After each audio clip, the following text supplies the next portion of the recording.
Assalamualaikum warahmatullahi wabarakatuh. Di sini kami akan mereview jurnal yang berjudul Analisis Peranan Model Waterfall dalam Bisnis Aplikasi E-commerce yang ditulis oleh Ayu Fahira Ardini, Eliezer M. Putra Sianturi, dan Rati Aisyah, yang telah direview oleh kelompok kami yang beranggotakan Imrewani Hafidah, Farisa Nur Adha, Deni Wijayanti, dan Irangga Saputra Ahmad. Selanjutnya, di sini latar belakang. Mayoritas penduduk di negara Indonesia melakukan pekerjaannya dengan memanfaatkan teknologi informasi berupa jaringan internet. Contohnya seperti kegiatan jual beli. Dengan memanfaatkan teknologi berupa aplikasi, dapat menawarkan produk atau barang kepada seluruh konsumen atau pembeli tanpa dibatasi dengan ruang dan waktu transaksi. Hal ini dapat memberikan dampak pada kemajuan perekonomian yang didukung oleh teknologi internet. Selanjutnya, tujuan penelitian kami ini dapat diperoleh: 1. Dapat membantu para pembisnis untuk menerapkan sistem informasi yang baik terhadap pemasaran suatu produk.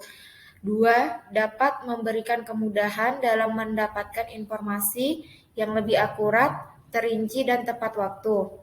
3. Dan yang terakhir, dengan adanya sistem baru ini, maka diharapkan mampu membandingkan sistem lama dan sistem baru dengan menggunakan komputer secara optimal. Selanjutnya, ada isi. Model dan metode waterfall. Model waterfall merupakan salah satu model SDLC yang sering digunakan dalam pengembangan sistem informasi atau perangkat lunak. Model ini menggunakan pendekatan sistematis dan berurutan.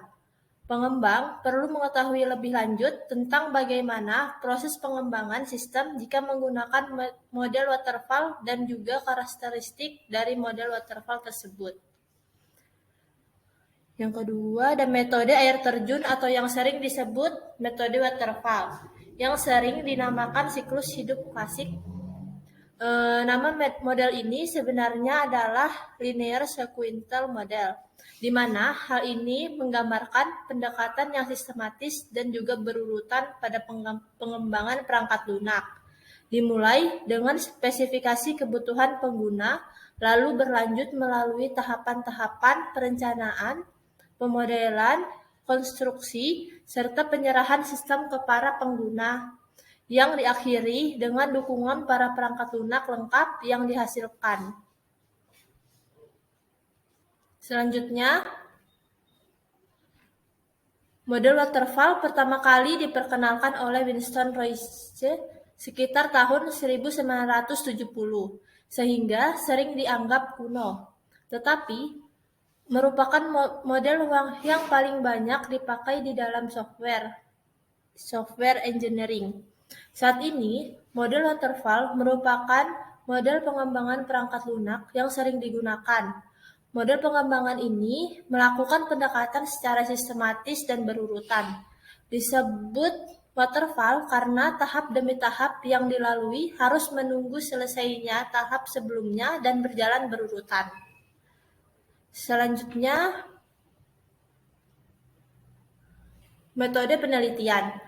Melalui aplikasi, tentu diperlukan sumber daya manusia yang mengerti dengan baik tentang komputer, organisasi, dan sistem yang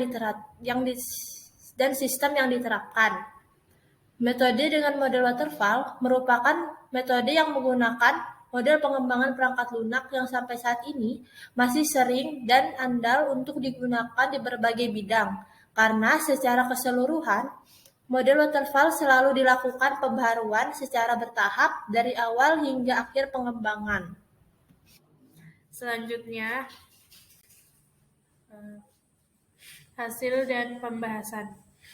Proses kegiatan untuk mengumpulkan daftar kebutuhan-kebutuhan dari sistem dilakukan secara bertahap dan terus-menerus, sesuai dengan kelebihan dari metode waterfall untuk menjelaskan dan menempatkan kebutuhan dari model perangkat lunak agar tidak keluar dari perencanaan perangkat lunak seperti yang dibutuhkan oleh pengguna atau pelanggan.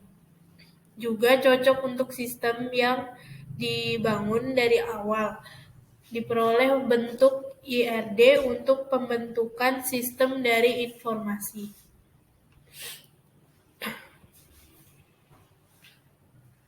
Berikut adalah gambar dari IRD, penjualan yang melalui e-commerce. Dengan metode dan implementasi tersebut secara online diharapkan dapat mempermudah penjualan melalui e-commerce, juga lebih praktis dan efisien. Informasi yang diperoleh melalui sistem pun dengan cepat diterima dan diproses dengan jangkauan yang luas.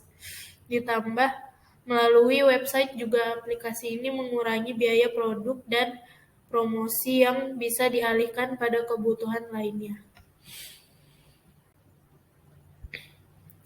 Kemudian kelebihan. Pertama, kualitas dari sistem yang dihasilkan baik karena dilaksanakan melalui adanya campur tangan pelanggan atau pengguna dengan kuesioner, serta dilakukan dengan bertahap. Kedua, metode yang baik karena direncanakan setiap prosesnya dengan terperinci lalu ditinjau kembali pada saat pengujian sistem.